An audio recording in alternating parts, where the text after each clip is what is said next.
Good morning. Kia ora. Talofa lava. E manato lea so fausa matu fatalofa ile. Fatalofa wa uma ona sauni e Kamupani mo latu tikta. Manatua famalo le tau. Famalo le fatotoa i lau sunga ile. Toi ina malo lo manu malo faritua. Malo le pale ile paia o le kalisia. Tau taia e a inga mawo o tātou whei loa ile nei tai au. Au le maule nei a Tamā mātutua, Tamā laiti. Ia ma Tamā foi wa mata o nā ngai mai le tūlanga Tamā. Ia ma Taulelea. Ole manatu au tu o whengai ma le mawhitanga Tamā e whapero na whaitawina. Ole loto whamangalo e mai le atua. Forgiveness heart is from God. Ole e tusi whaitau o maua i le Filemoni lona matau pumua mua o le whaiu pumua mua. Se ia whapau mai le whaiu po se fulu mani fitu. Ale matua ua maua lava i le Filemoni lona matau pumua mua.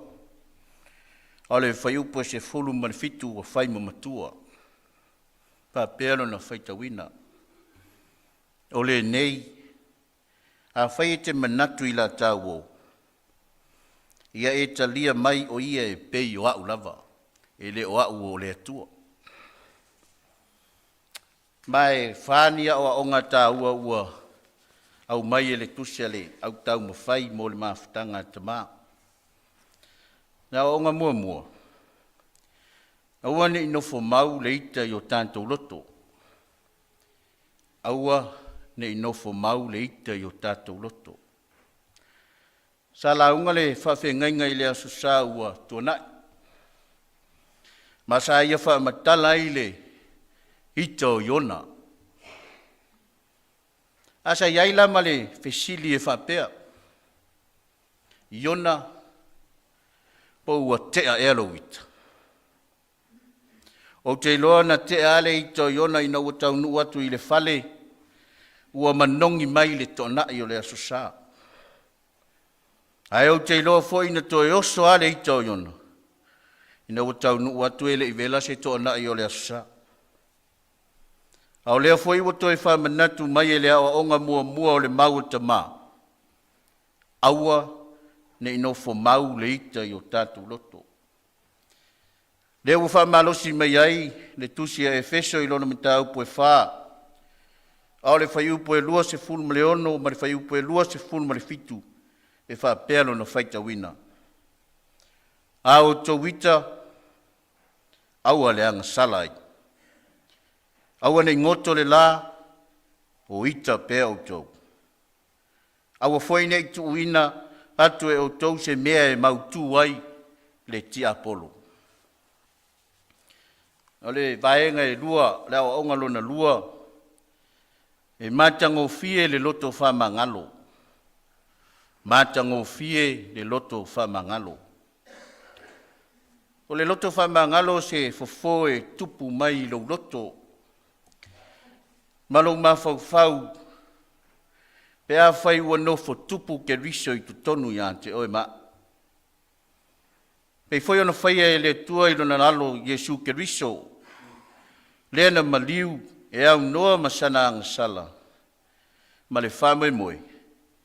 Ina ia whama ngalo ina lana whanau whatuatua. Whama alosi mai ai le tusi a Efeso i lona metau poe wha. O le whaiu poe tolu suma tasi, ma le whaiu poe tolu se fulu ma le lua u te whaitawina o whapenei. Ia tea mau tau upu whawhiu ma lava. Ma le lotoa, ma le ita, ma le lele o tele, ma le upu whaleanga, a toa ma le loto leanga o malava. Ai au tau whengale ngale ai, ia whe muti vale ai lo tau alofa. Ia wha maa ngalo ai o tau, wha peo na wha maa ngalo ina o tau e le atua i a Keriso. O lea wa unga no na tolu, ia whaia pēa le mea sao, ai tuu le mea le lei. Ia whaia pēa le mea sao, ai tuu le mea le lei. E wha pēa le isi manatu, e malosi le mea moni, ai le moni se mea malosi. E sao, ai le au. A le lei se ati nae, ai e whaitautau wa iai senu, o le fesili. Sao ea le nā le lei. A le lei se tāpenanga, ai whai ma le loto, ma le loto iai, ma le fia fia, o le fesili e sao ea le nā le lei. Ai whape whea le tele o tala inga, ma le maufale sā ua iai nei. O le fesili, sao ea le nā le lei. Ioe, e le lei lo tanto wola finau, ma lo tanto wola fidi ngā.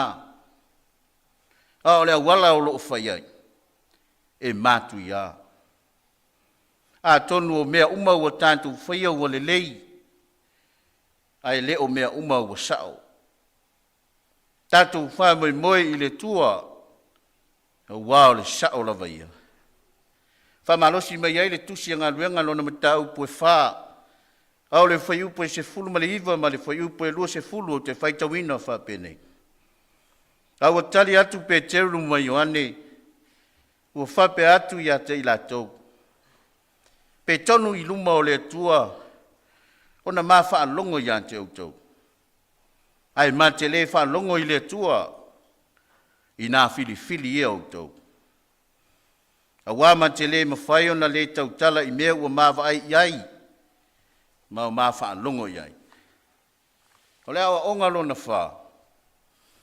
O le alofa wha mā ngalo o le tua, ua wha sa o loto i nai, lo tātou nofo polonga i le angsala.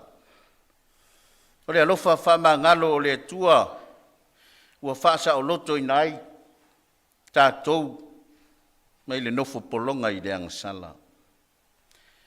Po le alawa le malosi o lo tātou loto ita, po le afo i le mātango fie o lo tātou loto wha mangalo.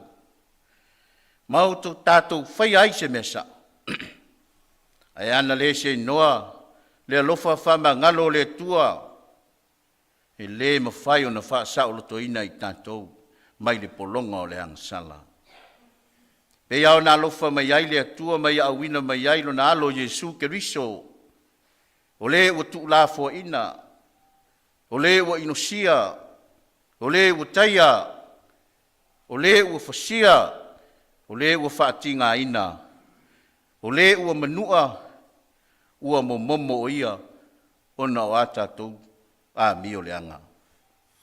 Whamalosi mai ai le tusia Isaia i lona matau po e 5:13. A le whai upo e 5 e whampea lo na whaitawina. A ua manua o ia ona o ata tau soli tula fono. Ua momomo o ia ona o ata tau a mio leanga. O le awa inga e file muai i tātou sa iona lunga lea. Ma ona wha lava foi ua malo lo ai i tātou. Amene. Alo whangia e le tua lo lua whaafale le maluai le whiau mani ngā luenga. Ta i e le tua lo lua soifua i le tau whai wai o le tātou maafutanga. Maua lo lua malosi i le tino. Ai sili le malosi i whale nganga. Pa iai le kālesia i o tautu te tele mo tautu taulangi. Ia whaafua lo aina pēr lo tau soifua mai le Tamā o i le langi. Le maafutanga Tamā matau le lea. Tau mamao i tātou mai le fili, ma le ali o le lalolangi, soifo.